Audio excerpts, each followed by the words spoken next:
Selamat pagi Pak Yurizar dan teman-teman semuanya. Kali ini saya dan teman saya akan mempresentasikan analisis video game yang telah kami lakukan dengan Python yang kami sudah hasilkan dengan file IPNB. Sebelumnya izin kami memperkenalkan diri terlebih dahulu. Saya Jonathan Selahin, NIM 241031223. Saya Alfian Syah Suga Pratama 241 0312 110. Oke, untuk yang pertama, presentasi ini dibagi menjadi 4 bagian utama. Yang pertama latar belakang dan tujuan proyek, yang kedua metodologi dan teknologi yang digunakan, ketiga hasil analisis dan insight, yang keempat demo aplikasi dashboard interaktif. Yang pertama itu adalah latar belakang dan tujuan. Proyek ini menganalisis dataset penjualan video game yang mencakup lebih dari 16.000 game dari tahun 80 hingga 2020. Dataset ini mencakup berbagai platform seperti PlayStation, Xbox, Nintendo, dan PC, serta berbagai genre dari action hingga RPG. Rumusan masalahnya, beberapa pertanyaan yang ingin dijawab yaitu pertama, platform mana yang paling menguntungkan untuk publisher, genre apa yang paling laku di berbagai region, bagaimana tren penjualan game berubah dari waktu ke waktu, bisakah kita memprediksi penjualan game berdasarkan karakteristiknya. Untuk tujuan proyeknya, yang pertama melakukan analisis mendalam terhadap pola penjualan video game, mengidentifikasi faktor-faktor mempengaruhi kesuksesan game, membangun model machine learning untuk prediksi penjualan, membuat dashboard interaktif untuk eksplorasi data. Untuk metodologi dan teknologinya, yang pertama ada dataset. Dataset yang digunakan untuk video game kali ini memiliki karakteristik sebagai berikut. Yang pertama, menggunakan 6.598 records game dari berbagai platform. Yang kedua, menggunakan 11 kolom termasuk nama game, platform, tahun, genre, publisher, dan penjualan per region. Yang ketiga, menggunakan 4 region, yaitu Amerika Utara, Eropa, Jepang, dan lainnya. Yang keempat, periode 40 tahun, yaitu dari 1980 sampai 2020. Yang pertama ada data reprocessing. Tahapan analisis yang pertama adalah data reprocessing, yaitu menyangkut handling missing values, yaitu mengisi atau menghapus data yang hilang. Yang kedua, outlier detection, mengidentifikasi dan menangani outlier.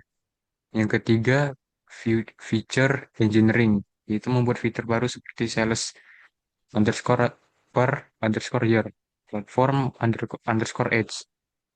Lalu ada encoding, yaitu mengubah kategorical data menjadi numerical. Yang terakhir ada scaling, yaitu menormalisasi data untuk model machine learning.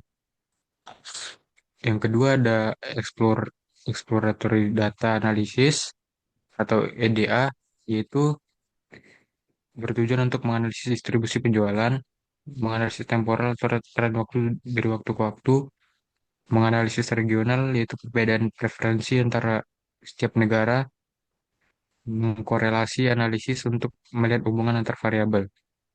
Yang ketiga ada machine learning, yaitu dengan tujuan menguji 6 algoritma regresi berbeda menggunakan cross validation untuk evaluasi. Yang keempat ada membandingkan forma dengan matriks R kuadrat, MAE, RMSE, dan MAPE. Lalu ada memilih model terbaik untuk deployment. Teknologi yang digunakan yaitu tools dan library yang digunakan. Yang pertama ada Python sebagai bahasa pemrograman utama, Pandas dan NumPy untuk data manipulation, Matplotlib, Seaborn, Plotly untuk visualisasi, Scikit-learn untuk machine learning, Streamlit untuk web dashboard, Jupyter Notebook untuk analisis interaktif.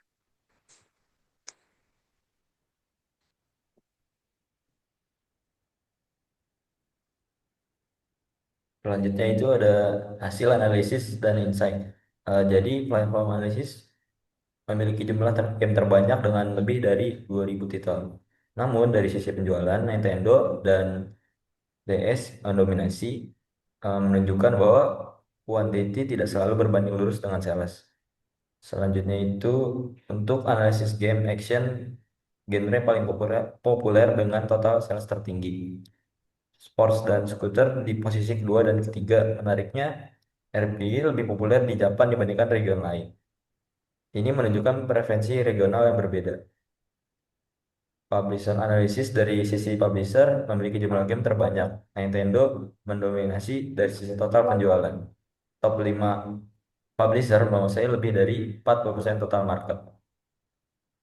Selanjutnya ada temporal trends. Analisis temporal menunjukkan terjadinya pada periode 2006 sampai 2010, era PS3, Xbox, dan Wii adalah Golden Age. Terjadi penurunan signifikan setelah 2010, kemungkinan karena shift ke digital distribution dan mobile gaming. Selanjutnya regional patterns. Perbedaan regional yang menarik. North America adalah market terbesar 49,5% dari global sales. Eropa di posisi kedua yaitu 27%. Jepang memiliki preferensi unik RPG dan fighting games lebih populer. Outer regions masih developing market. Jadi selanjutnya machine learning result. Sekarang untuk hasil model machine learning kami menguji 6 algoritma berbeda. Linear regression memberikan hasil terbaik dengan R2 sama dengan 0,999.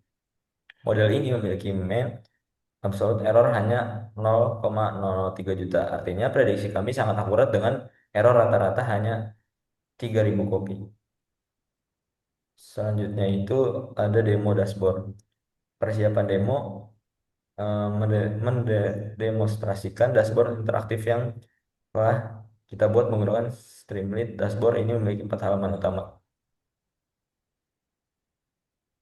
Selanjutnya itu kesimpulan dan rekomendasi.